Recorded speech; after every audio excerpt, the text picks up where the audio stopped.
Večja ozaveščenost o srčnem popuščanju in njegovih posledicah lahko v širši javnosti okrepi pomen zavedanja in udejanjanja načel zdravega življenjskega sloga ter pri osebah s povečanim tveganjem za razvoj srčnega popuščanja motivacijo za informiranje o zgodnjem prepoznavanju simptomov in znakov te bolezni.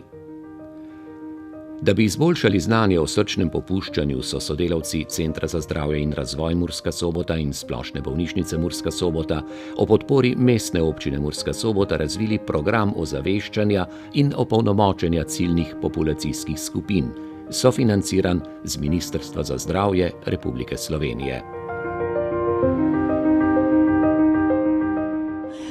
Moram poudariti, da ravno Nacionalni inštitut skupaj z bolnišnico Murska Sobota in pa z Centrom za razvoj v Murski Soboti izvaja skupne programe in skupne projekte, po eni strani raziskavo o srčnem popuščanju, po drugi strani pa program ozaveščanja in upamo, da bodo na ta način tudi prebivalci bolje prepoznali svoje težave, prej zaznali srčno popuščanje, ki ga imajo, tudi prej prišli k zdravniku, na ta način bodo pa tudi bolje obvladovali svojo bolezen.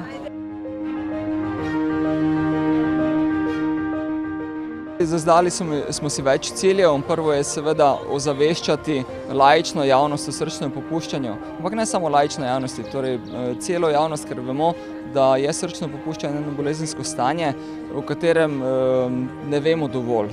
Torej na vseh nivojih, tudi v medicinskih krogih je to še ena od takšnih diagnoz, ki si zasluži še dodatno pozornost. Drugi pomemben cilj je pa, da povemo, kakšni so simptomi in znake, da lahko ljudje prepoznajo tiste opozorilne dogodke na poti do diagnoze in pa potem, ko imajo že postavljeno diagnozo, kako se da živeti s srčnim popuščanjem. Ja, program je pravzaprav na nek način večplasten. Po eni strani želimo res izgraditi ta most od samega bolnika, njegovih svojcev, zdravstvenega sistema. To je tisti del programa, ki ga na nek način peljemo v sami splošni bolnišnici. Potem pa seveda povezati te informacije o bolezni, o dejavnikih tveganja zanjo, pa seveda tudi o kakovostnem življenju za to boleznijo v lokalni skupnosti in tudi šire.